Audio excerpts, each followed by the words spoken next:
Assalamualaikum warahmatullahi wabarakatuh. Halo semuanya, jumpa lagi di DN Lestari. Kalau aku lagi ngadain kelas online, itu kan pesertanya dari berbagai kalangan nih teman-teman. Ada yang masih muda banget, ada yang udah dewasa, bahkan banyak juga dari kalangan ibu-ibu nih, ibu rumah tangga misalnya. Dan biasanya teman-teman yang udah punya anak, menjadi seorang ibu, itu banyak yang nanya kayak gini, Kak, apakah dengan ngamalin sholawat itu bisa berpengaruh untuk anak kita gitu. Jadi biasanya nih dari kalangan yang sudah punya anak, apalagi ibu, itu pengen gimana anaknya itu nanti tumbuh menjadi anak yang baik, anak yang soleh, solehah, anak yang bisa menenangkan gitu ya, menyenangkan, bisa jadi qurrata a'yun buat keluarganya. Nah, jadi ini sering banget, dan aku juga kadang nemu juga pertanyaan ini di DM Instagram. Contohnya kayak gini. Jadi kayak, amalan apa nih, Kak? Apa yang bisa dilakukan seorang ibu biar anaknya itu jadi lebih nurut, jadi lebih lembut hatinya, lebih rajin beribadah gitu intinya ya. Nah, di video kali ini aku pengen ngebahas tentang hal itu teman-teman. Aku bakal nge-share ke teman-teman beberapa amalan yang bisa teman-teman jalankan, terutamanya yang sudah menjadi seorang ibu ataupun orang tua, jadi seorang ayah juga. Dan insya Allah bisa menjadi jalan untuk, dalam tanda kutip, mempengaruhi anak kita dari sisi spiritual nih, dari jalur spiritual. Dan di sini aku posisinya bukan sebagai orang tua ya, tapi sebagai anak yang orang tuanya mengamalkan amalan-amalan ini nih gitu. Dan bukan berarti aku juga menganggap diriku ini udah jadi anak yang baik banget ya, tapi lebih kepada kayak aku ngerasa bahwa apa yang dilakukan oleh orang tuaku itu sangat berpengaruh gitu dalam sisi spiritualku. Jadi mungkin hal ini bisa teman-teman jadikan inspirasi, ataupun juga boleh nanti dijalankan kalau menurut teman-teman ini adalah jalan yang bisa kalian ikuti. Ini adalah amalan-amalan dari ibu aku ya teman-teman. Jadi memang yang mengamalkan itu dari pihak ibu, dan beberapa di antaranya, yang pertama itu adalah puasa sunnah tiap bulan di hari kelahiran anak. Dan ini adalah hari yang diambil dari neptunya gitu ya. Kalau di Jawa itu ada neptu weton gitu ya. Jadi misalnya kayak teman-teman tuh lahir 1 Januari 2002 gitu. Nah, 1 Januari 2002 itu dicari tuh neptu atau wetonnya tuh apa. Misalnya kayak Kamis Legi gitu, atau Sabtu Pon misalnya. Jadi memang tiap bulan kan berarti ada hari dimana memang sesuai dengan pasarannya atau neptunya itulah. Jadi ibu aku biasanya berpuasa sunnah di hari tersebut, di hari kelahiran anaknya tersebut setiap bulan. Dan niatnya tetap puasa sunnah ya teman-teman, niatnya itu puasa sunnah, puasa untuk Allah gitu ya. Nah, maksud atau esensi dari puasa di hari kelahiran ini itu adalah sebagai bentuk rasa syukur karena sudah dianugerahi, diberi tanggung jawab seorang anak. Jadi ingin kayak benar-benar bersyukur akan hal itu. Jadi kayak diperingatin gitu, diperingati tiap bulan di hari kelahirannya tersebut.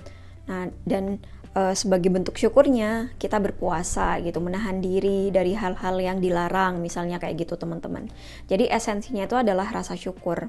Dan kadang juga di hari kelahirannya tersebut bisa juga bersedekah gitu. Jadi ibuku kadang masak sesuatu ya, terus dianterin ke tetangga gitu.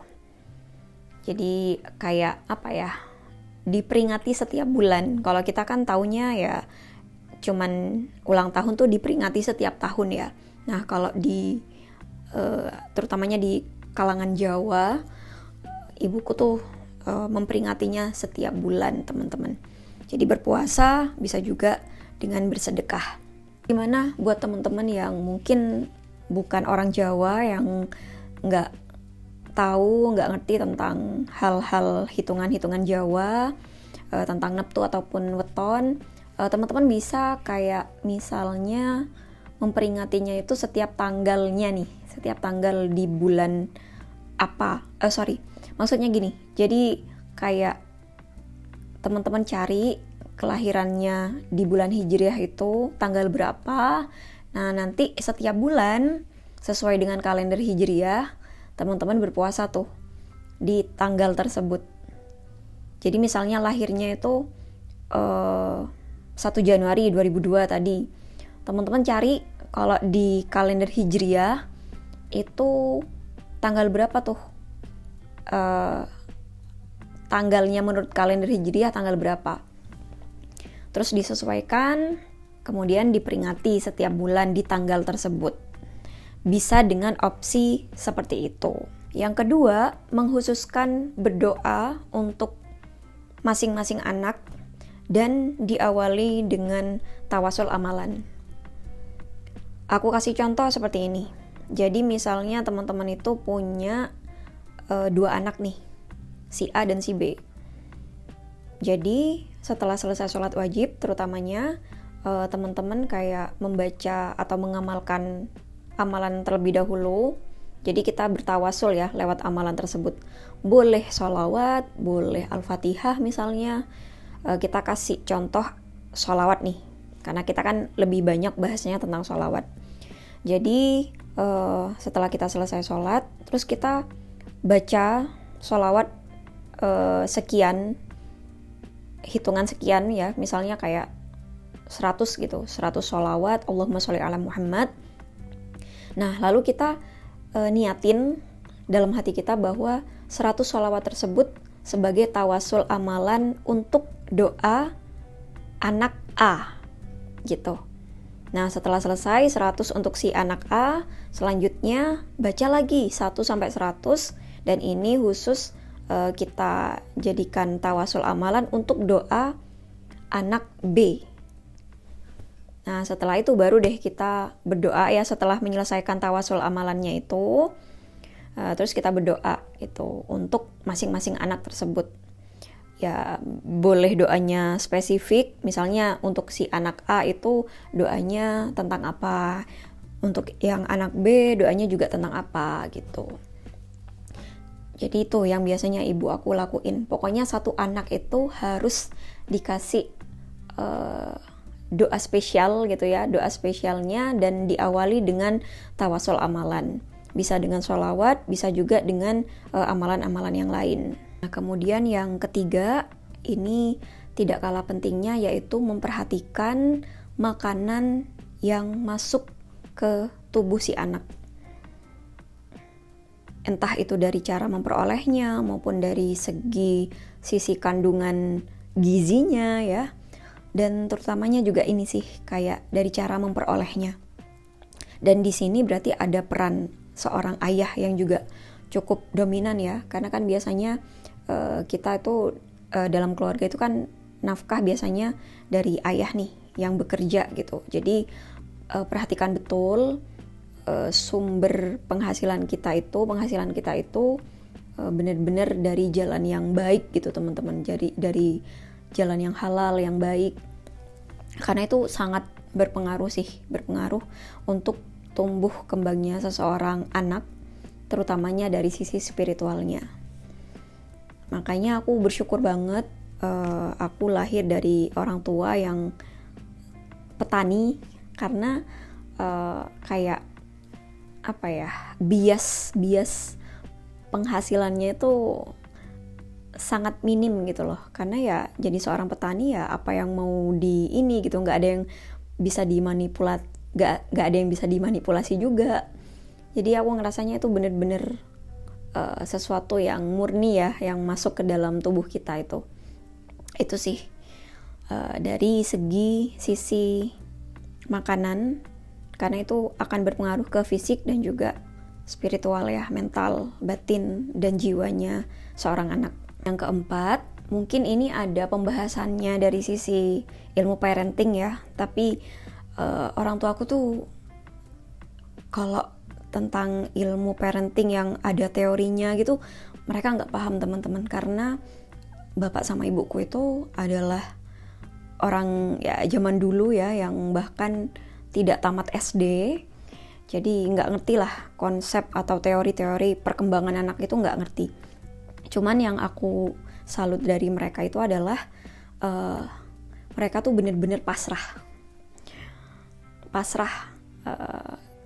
Anaknya tuh kayak, kan ada ya orang tua yang terlalu mengekang anaknya, terlalu overprotective, melarang, sampai rasanya kayak ya tidak merdeka anak tersebut gitu. Nah, sedangkan orang tuaku itu tipe orang tua yang benar-benar pasrah banget.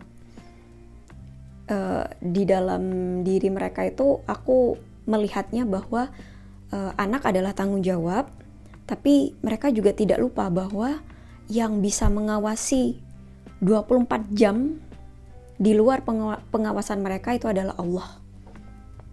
Jadi yang paling penting itu adalah benar-benar pasrah kepada Allah gitu tentang anak ini. Aku kasih contoh pas misalnya yang aku mau berangkat ke Jepang sendirian, pertama kalinya ke luar negeri, cewek ya, sendirian gitu ya, tanpa ini, ya mereka benar-benar pasrah gitu, mempersilahkan, karena mereka tahu bahwa tujuanku ke sana itu mau ngapain ya udah gitu, bener-bener pasrah, diizinkan. Dan mereka bener-bener kayak jarang gitu ya teman-teman, kayak jarang menghubungi atau nelpon aku, karena mereka juga nggak main HP, nggak bisa mengoperasikan, jadi bener-bener kayak pasrah gitu. Yang mereka lakukan cukup doa gitu. Aku pernah nanya ke ibuku, kenapa kok pas aku di Jepang tuh jarang banget kayak tanya kabar gitu. Biasanya kan yang nanya kabar itu lewat kakakku gitu ya, tapi mereka sendiri itu jarang banget. Dan katanya ibu itu yang penting ibu itu gak berhenti berdoa dari rumah gitu, yang pokoknya nyambung terus lewat doa gitu. Komunikasinya ibu ke anak-anaknya itu adalah lewat doa teman-teman, jadi lewat Allah gitu, benar-benar mendoakan supaya anak-anaknya diberi perlindungan, diawasi, dijaga gitu. Jadi pasrahnya itu sih yang benar-benar aku melihat dari kedua orang tuaku. Kurang lebih 4 itu yang bisa aku share kali ini, karena itu 4 hal yang paling aku notice banget ya dari kedua orang tuaku. Dan sekali lagi teman-teman, ini bukan berarti bahwa aku menganggap aku sudah jadi anak yang sangat baik untuk kedua orang tuaku, nggak seperti itu. Cuman aku ngerasanya bahwa apa yang sudah dilakukan oleh orang tuaku, entah lewat spiritual itu tadi ya, maupun juga dari gimana mereka menafkahi anak-anaknya, itu membuat aku sendiri gitu ya, secara otomatis, secara sadar, pingin banget ngebahagiain orang tua gitu. Tanpa mereka minta pun, itu udah ada dari dalam hati aku untuk bener-bener kayak pingin banget ngebahagiain mereka, membanggakan mereka, nyenengin mereka gitu, entah dari finansial ataupun dari sisi-sisi yang lain gitu. Pokoknya mulai dari aku sekolah gitu ya, jadi berusaha sebaik mungkin belajar itu biar nanti dapat beasiswa dan gak ngerepotin orang tua gitu. Jadi udah ada dorongan otomatis dari dalam diri seorang anak yang orang tuanya bener-bener kayak ya itu tadi gitu, mereka sudah melakukan yang terbaik. Dari sisi aku, posisi aku sebagai seorang anak itu sudah kayak otomatis gitu, otomatis tanpa disuruh pun, tanpa mereka minta pun, sangat terdorong, termotivasi untuk membahagiakan mereka semaksimal yang aku bisa. Jadi itu ya, mungkin pengaruh besarnya dari apa yang sudah mereka lakukan, amalan-amalan yang sudah mereka lakukan, itu membuat anak-anaknya menjadi anak-anak yang sadar untuk bisa membahagiakan mereka gitu. Dan itu biasanya kan impian banyak orang tua ya. Oke, mungkin segitu dulu yang bisa aku share ke kalian. Semoga bermanfaat ya. Dan sampai jumpa lagi di video-video yang selanjutnya insyaallah. Wassalamualaikum warahmatullahi wabarakatuh. Bye-bye.